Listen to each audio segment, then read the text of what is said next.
Bonjour et bienvenue dans cette nouvelle capsule. On se retrouve aujourd'hui pour faire le point sur les différences entre le concours et l'examen professionnel. Si vous souhaitez y voir plus clair, suivez-moi.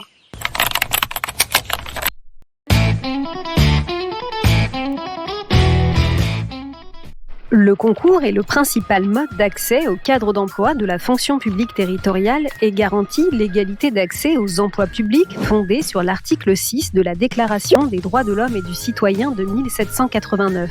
Un concours a donc pour objectif le recrutement dans la fonction publique territoriale ou l'accès à un grade en particulier, à la différence de l'examen professionnel qui est destiné à des fonctionnaires déjà titulaires qui souhaitent évoluer dans leur carrière.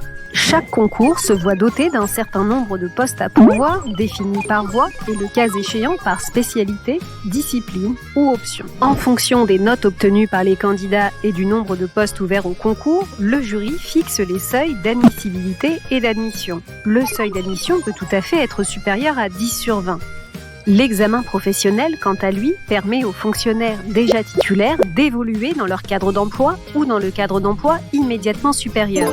Pour s'y présenter, il faut remplir certaines conditions d'ancienneté. Mais, à la différence des concours ouverts pour un nombre de postes déterminé, il n'y a pas de nombre de postes prédéfinis pour les examens professionnels. En général, les candidats doivent obtenir la moyenne de 10 sur 20 sans note éliminatoire pour être admis.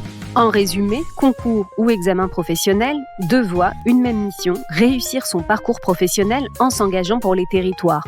Merci d'avoir suivi cette capsule. On se retrouve à la rentrée pour vous aider à y voir plus clair sur les différentes voies d'accès au concours. À très vite!